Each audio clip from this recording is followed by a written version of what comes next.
What's happening, guys? I'm TechSource. Welcome to Setup Wars episode 219, the series where we show off some of the best setups in the world to give you inspiration and tips on how to improve your very own. If you want to participate on the show, make sure to watch the video linked down below. But with that said, sit back and relax because you know what time it is. It's time for Setup Wars.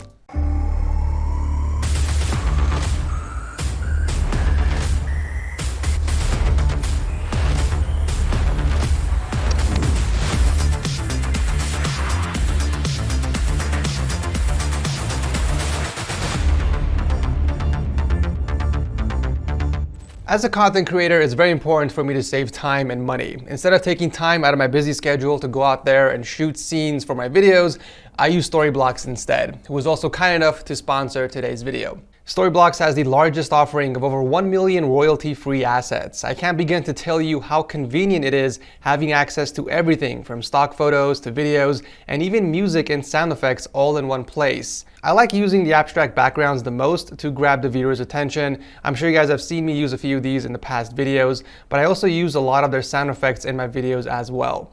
They offer an affordable, unlimited all-access subscription plan which gives you access to everything, and the best part is that you keep everything you download permanently. They even added an easy-to-use editing program called Maker, which doesn't require any experience to use. So if you're starting a YouTube channel or you want to get into editing, then this is something you should definitely try out. Storyblocks is one of the best resources to have as a content creator, and I can't recommend it enough. So definitely check them out by visiting storyblocks.com/techsource or click the link down below.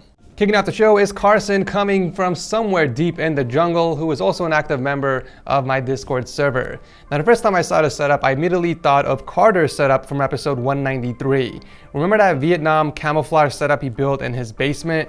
Well, that's what this setup kind of reminds me of, minus a bunch of leaves and plants, of course. I feel like if Tarzan built a setup, it would look something like this. So the setup is used for work from home, photo and video editing with some casual gaming on the side. There's a lot of things that stood out to me from this setup, but the main thing has to be the awesome custom desk that he built. If you look at it from the bottom, you can kind of see how he went about connecting the pieces together using L brackets in the corners with a backboard he installed behind it to hide all the cables. I'm definitely loving the nature vibe he's got going on here with all the fake leaves and plants. It's got a nice balance of modern and old century with those desk lamps as well.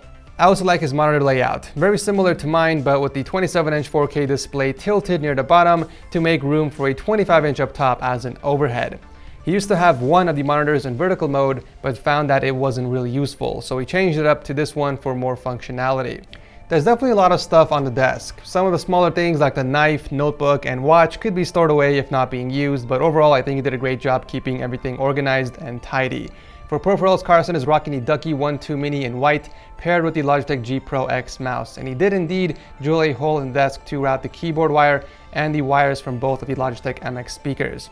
All the cables are routed towards the back of the desk with some channel raceways, which are then plugged into a power strip. Other than the speakers, he's also using a pair of G Pro X headphones that he has hanging neatly from the side of the desk, and an AT2020 microphone that he tucked away on a boom arm behind the monitor. I also like how the PC is kind of camouflaged within all of that greenery. We have the R9 3950X processor in here with 64 gigs of RAM and the Gigabyte RTX 2070 Super, which will be upgraded to a 30 series card very soon. Carson not only did a fantastic job designing his setup, but also the rest of his room as well. He mounted a TV on the wall right in front of his bed with a couple of wall shelves underneath for a bit of decoration. He wanted to make his basement room as cozy as possible, and I think he achieved it. I'm getting these really chill and relaxing vibes from these night pictures. Excellent setup and execution. Carson, thank you for sharing this with us.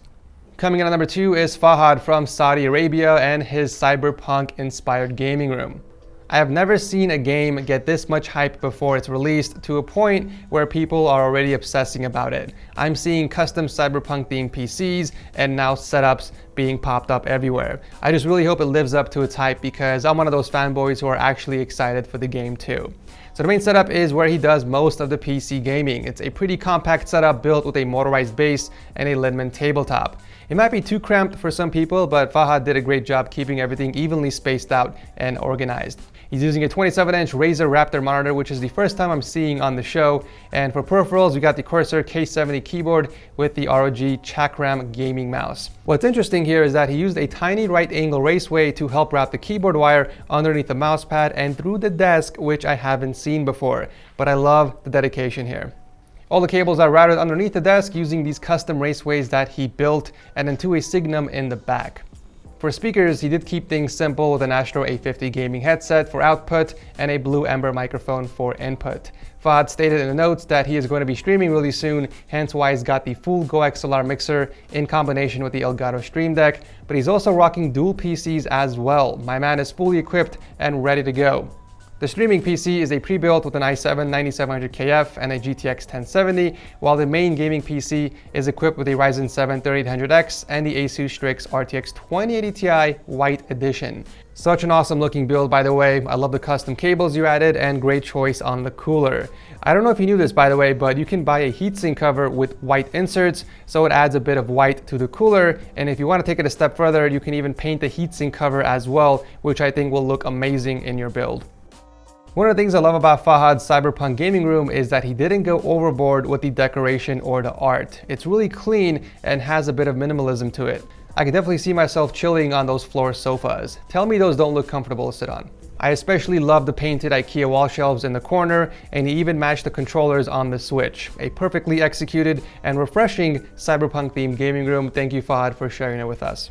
Coming all the way from Finland is Jonas and his minimalistic gaming setup that he built on the Elfin Ergo desk. I'm absolutely loving the monochrome theme he was going for. A lot of setups try and replicate this but fail to commit, so it's nice to see that Jonas stayed consistent all throughout. We got a 27-inch Asus monitor hooked up to the desk with a Leopold keyboard and Logitech G Pro wireless mouse. As much as I appreciate you using a cable clip to help wrap the keyboard wire, and believe me, I'm happy to see that, there are much smaller cable clips that aren't as noticeable that you can use for this. With that said, I can't say I'm a big fan of the cable coming out of your headphones that plugs into the amplifier. An easy fix for this would be to add some double-sided 3M tape on the back of the amp and stick it underneath the desk closer to the edge, so if you ever need to adjust the volume, you can still do so pretty easily.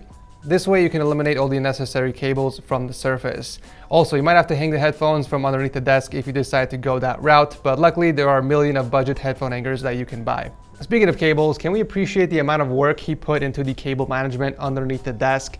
I do want to point out how awesome those raceways are, by the way, because in addition to covering the wires, they also have the option to route the cables out from the sides. So let's say there's a cable that's too short to pass through the entire raceway. Well, you have the option of pulling it out from the sides through the many cutouts it offers, which is really useful in some situations. I gotta get myself some of these for the next dream setup upgrade. And finally, we got the custom PC powering the setup, which has the 9900K and an RTX 2080 Ti with the NZXT Kraken G12 cooler. Personally, I wouldn't have added that since the Asus card already has an awesome cooler, but if you're going for that all NZXT theme, then I can understand why. Again, really great job sticking to the monochrome color scheme in here, but I would use some more cable combs to clean up those cables a bit.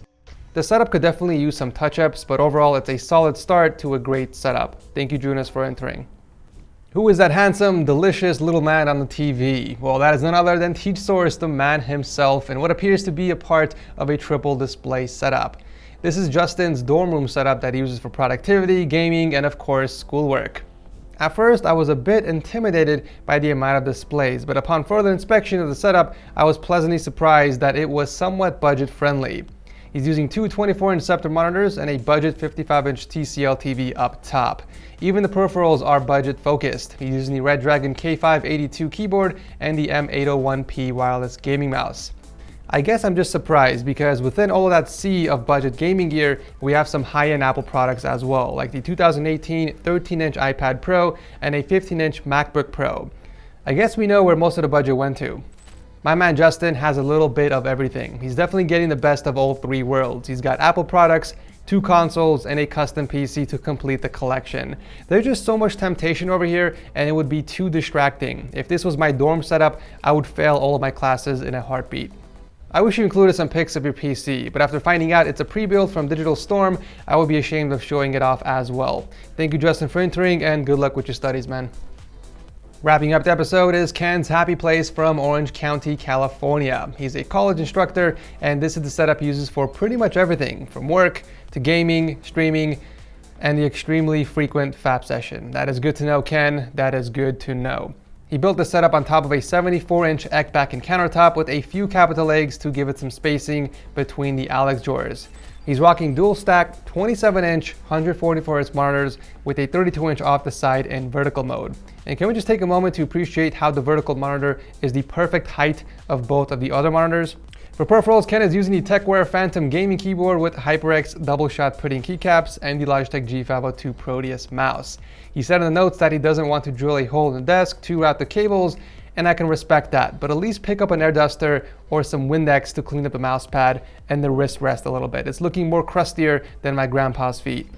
All right, so here's the thing. This setup looks very cluttered, right? I don't like the placement of the mixer and the Stream Deck. They are in a very awkward spot. Those need to be much closer to you, preferably right in front of you so it's easier to press. But the issue here is the monitors are taking up all of that space from your desk. The bottom part of the monitors are practically touching the desk, leaving you with no extra space underneath it to store your streaming gear. So I would strongly recommend repositioning some of your monitors.